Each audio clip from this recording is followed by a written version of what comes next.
Demi Allah kami katakan, dari 4 kitab tafsir ini semuanya satu kata dalam menafsirkan ayat ini, dan tidak ada ikhtilaf, perbedaan pendapat di kalangan para ahli tafsir.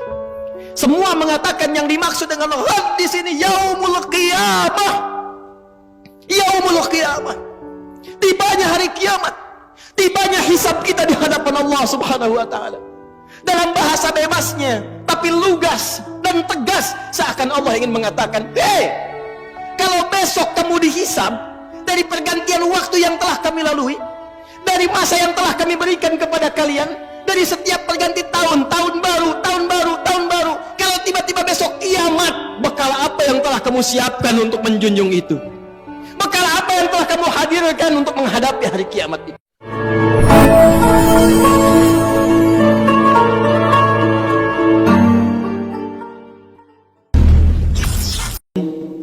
Umumnya setiap tahun berganti dan muncul penanggalan baru di bulan baru, di tahun yang baru. Sebagian aktivitas manusia ada yang melirik kepada waktu usia yang telah Allah anugerahkan untuk beraktivitas. Ada yang mengatakan saat ini saya telah berusia 15 tahun. Ada yang mengatakan saat ini saya berusia 20 tahun, 30 tahun, 40 tahun. Bahkan ada yang melebihi dari usia Nabi SAW saat diwafatkan Allah, kurang lebih 63 tahun. Apakah 70 tahun, 80 tahun, ataukah lebih daripada itu? Dan telah banyak di kisaran waktu yang Allah berikan, kesempatan yang Allah anugerahkan, kita isi dengan beragam aktivitas yang bahkan diiringi dengan perjuangan, keringat, darah, air mata, liku kehidupan yang telah dilalui, baik dalam kehidupan individual, di keluarga atau tingkat sosial yang lebih tinggi, dan segala aktivitas berdasarkan profesi yang telah bahkan tengah kita jalani. Dari sekian aktivitas yang telah kita lalui itu, ada satu ayat yang penting kita renungkan dalam Al-Quran. Dan ayat ini secara tajam disampaikan Allah tanpa banyak pembukaan, tanpa banyak iringan yang dalam bahasa manusia mungkin diawali dengan pengantar dan mukaddimah, tapi langsung ditujukan menghujam pada pertanyaan dasar yang dimintakan untuk diresapkan pada setiap jiwa-jiwa manusia, khususnya hamba-hamba Allah yang beriman, dari setiap pergantian waktu yang telah kita lalui, dengan pembuka dan informasi yang telah tadi kami sampaikan. Quran surah ke-59 Al-Hasyr di ayat yang ke-18. Allah Subhanahu wa taala berfirman, "Ya ayyuhalladzina amanu taqullaha wal tanzur nafsum ma qaddamat lighad wattaqullaha innallaha khabirum bima ta'malun." Hadirin, ayat ini dibuka dengan tegas oleh Allah Subhanahu wa taala untuk menghunjamkan sebuah pesan yang dalam, khususnya ditujukan pada orang-orang yang telah menyatakan dirinya beriman kepada Allah Subhanahu wa taala. Dan berbahagianya kita semua, insya Allah, kita yang hadir di masjid ini, baik di area dalamnya, di luarannya, sekitarannya, insya Allah kita termasuk dalam golongan orang-orang beriman. Karena panggilan Jumat dibuka dengan panggilan iman. Quran surah ke-62 Al-Jumu'ah dengan namanya di ayat yang ke-9 itu. Ya ayyuhalladzina amanu idza nudiya lis-salati min yaumil jumu'ati fas'au ila dzikrillah. Panggilan Jumat dibuka dengan kalimat iman. Hei seluruh orang-orang yang telah menyatakan dirinya beriman kepada Allah Subhanahu wa taala, jika telah tiba seruan untuk menunaikan salat Jumat di hari Jumat itu, maka bergegaslah Anda untuk berzikir. Ingat, persiapkan diri Anda untuk menunaikan Jumat dengan sempurna. Jadi berbahagialah ketika kita hadir datang di Jumat ini. Bersyukurlah kepada Allah karena iman kita masih diakui oleh Allah Subhanahu wa taala. Iman kita masih merespon panggilan Allah Subhanahu wa taala. Dari sekian hamba-hamba Allah, bahkan yang mengatakan dirinya beriman sampai Jumat ini, kita yang terpilih dan berada di masjid ini. Belum tentu orang yang mengatakan dirinya beriman kemudian bisa mudah untuk menunaikan ibadah Jumat ini. Tapi dari syukur yang kita dapatkan ini, hadirin sekalian, kembali kita dipanggil, disentuh dengan iman kita ini, Dalam ayat yang tegas Allah sampaikan di Quran surah ke-59 ayat 18 ini. Ya ayyuhalladzina amanu. Kalau kita tarik ke dalam suasana Jumat saat ini, hei jamaah-jamaah Jumat yang telah datang dengan panggilan iman itu, hei kalian yang telah menyatakan dirinya beriman kepada Allah subhanahu wa ta'ala, bahkan dibuka dengan huruf ya, disebutkan 360 kali dalam Al-Quran. Huruf ya, harfun nida, itu digunakan untuk memanggil seluruh jarak yang ada. Nidaul qarib, nidaul mutawassit, nidaul ba'id. Ada 14 huruf nida dalam bahasa Arab. Ada a, ada ya, ada aya, ada wa, dan sebagainya. Tapi di Al-Quran hanya satu yang disebutkan, ya, karena huruf ya itu bisa mencakup seluruh fungsi panggilan dalam bahasa Arab. Dekat, menengah, jauh. Kalau disandingkan dengan kata iman, ya ayyuhalladzina amanu, seakan Allah ingin mengatakan, hei seluruh pemilik iman tanpa kecuali. Alladzina disebutkan 1080 kali dalam Al-Quran, mencakup seluruh kalangan tanpa kecuali. Besar, kecil, tua, muda, sepanjang dia merasakan dan mengakui dia punya iman.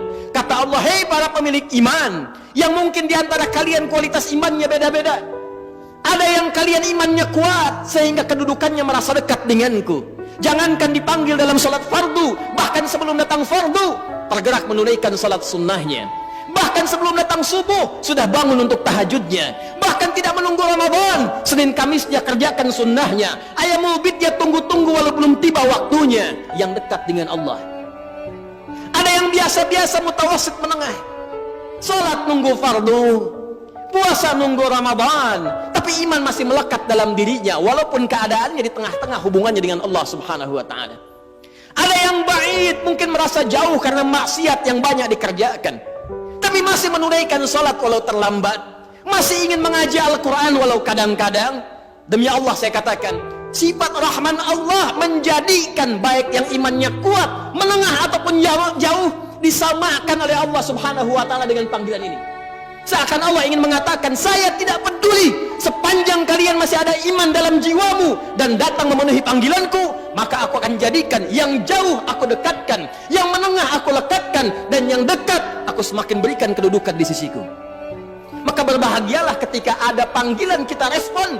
Itu cara Allah untuk meningkatkan keimanan kita dan mendekatkan kedudukan kita dengan Allah subhanahu wa ta'ala. Karena itu sebelum masuk kepada inti penjelasannya, Allah tegaskan dengan menggunakan kata ayyuha, disebutkan 150 kali dalam Al-Quran. Ayyunya munada berfungsi taukid untuk menguatkan pesan, haknya tanbih untuk mengingatkan. Seakan Allah ingin sampaikan, aku ingatkan ya, tanamkan pesan ini dalam jiwamu yang paling dalam. Ada hal yang penting yang akan aku sampaikan, yang dengan itu akan meningkatkan iman kalian dan mengangkat derajat kalian di hadapanku, kata Allah subhanahu wa ta'ala. Ya ayyuhalladzina amanu, hai semua orang yang merasakan beriman, mengaku beriman, baik hubungannya dekat, jauh atau menengah, ittaqullah, tingkatkan takwamu kepada Allah. Cek keadaan takwamu, cek kuota takwamu, cek pulsa takwamu, cek bekal takwamu. Kenapa ini penting kata Allah disampaikan? Inilah selanjutnya evaluasi tajam yang dihujamkan dalam hati kita. Perhatikan kalimatnya. Wal tanzur nafsum ma qaddamat lighad. Tingkatkan takwamu kepada Allah. Kenapa takwa ini penting ditingkatkan? Kata Allah, coba cek diri kalian yang telah lama menjalani kehidupan.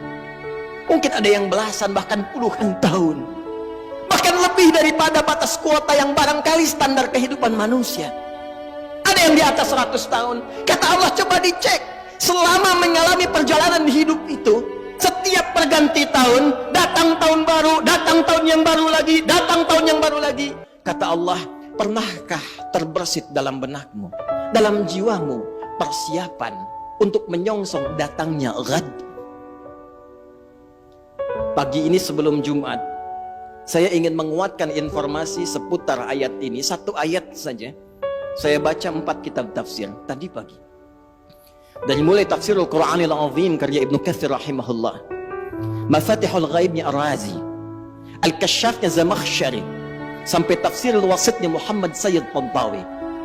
Demi Allah kami katakan, dari 4 kitab tafsir ini semuanya satu kata dalam menafsirkan ayat ini dan tidak ada ikhtilaf, perbedaan pendapat di kalangan para ahli tafsir.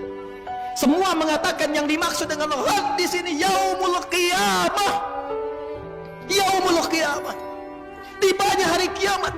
Tibanya hisab kita di hadapan Allah Subhanahu wa taala. Dalam bahasa bebasnya, tapi lugas dan tegas, seakan Allah ingin mengatakan, "Hei, kalau besok kamu dihisab dari pergantian waktu yang telah kami lalui, dari masa yang telah kami berikan kepada kalian, dari setiap perganti tahun, tahun baru, kalau tiba-tiba besok kiamat, bekal apa yang telah kamu siapkan untuk menjunjung itu? Bekal apa yang telah kamu hadirkan untuk menghadapi hari kiamat itu?" Karena itu semua mengatakan, diungkapkan dengan kalimat ghad. Bisa Allah menyampaikan, ya ayyuhalladzina amanu taqullaha wal tanzur nafsum ma qaddamat liyaumil qiyamah. Tapi kenapa Allah mengatakan ghad yang dalam bahasa kita diartikan besok? Semua ahli tafsir mengatakan litaqrib, untuk menghunjamkan ke dalam jiwa kita rasa seakan itu, bayangkan kiamat kalau besok terjadi di hadapan kita. Bekal apa yang kita bawa? Duhai Anda yang hadir di Jumat ini, yang telah menghasilkan dan mengumpulkan dari sekian banyak waktu yang Allah berikan kepada Anda, ragam harta benda yang sudah Anda koleksi, rumah yang luas, kendaraan yang begitu membentang dengan ragam yang sangat luar biasa, pakaian yang bagus-bagus, perhiasan yang melekat di tubuh. Demi Allah saya katakan, kalau Anda wafat di hari ini, bagaimana hisab Anda di hadapan Allah Subhanahu wa taala? Kalau kiamat terjadi besok, apa persiapannya, kata Allah? Dan kiamat terkecil itu kematian. Kiamat terkecil kematian. Quran surah ke-32 di ayat ke-11. Qul yatawaffakum malakul mautil ladzi wukila bikum. Katakan Muhammad sallallahu alaihi wasallam, setiap yang berjiwa itu satu saat akan tiba waktunya, datang utusan Allah malakul maut untuk memisahkan kehidupannya dengan maut itu dari kehidupan dunia menuju hisab persiapan akhiratnya. Dan semua ulama sepakat kiamat terkecil. Kiamat kecil itu ya kematian. Jadi kalau kita kembalikan pada diri kita, para ulama selalu mengajak kita untuk bermuhasabah. Jangankan datang tahun baru, ganti tahun lagi, ganti hari lagi, setiap hari. Ayat ini mengatakan, kalau Anda wafat besok, persiapannya apa?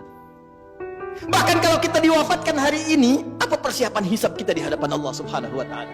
Karena itu yang paling menarik, untuk menghunjamkan renungan ini dalam jiwa kita, Allah menyebutkan kalimatnya langsung dengan menggunakan kata nafsun dan bentuknya tidak menggunakan alif lam. Wal tanzur nafsum ma qaddamat lighad. Kalimat nafsunnya tidak menggunakan alif lam, nakirah. Kata para ulama tafsir, kalimatnya tidak menggunakan alif lam untuk memberikan kesan dan pesan kepada kita.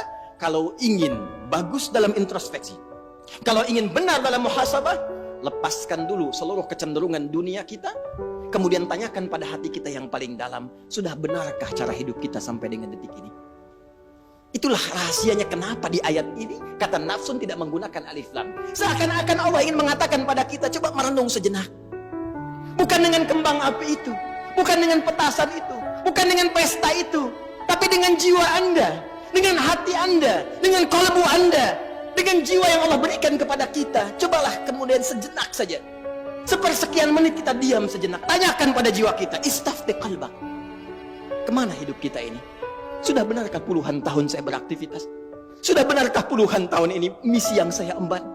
Sudah benarkah jalan hidup saya? Bagaimana kalau sekarang saya wafat? Saya berikan rumus cepat.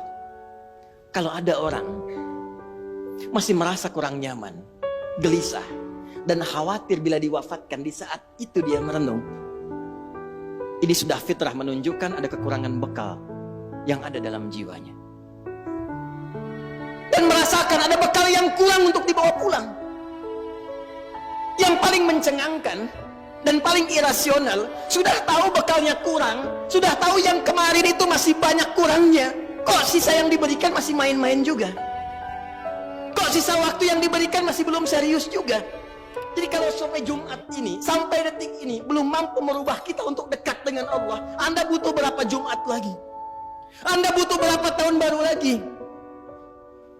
Apa masih senang hanya dengan urusan dunia Anda rayakan, sementara besok kita berpulang di hadapan Allah Subhanahu wa taala?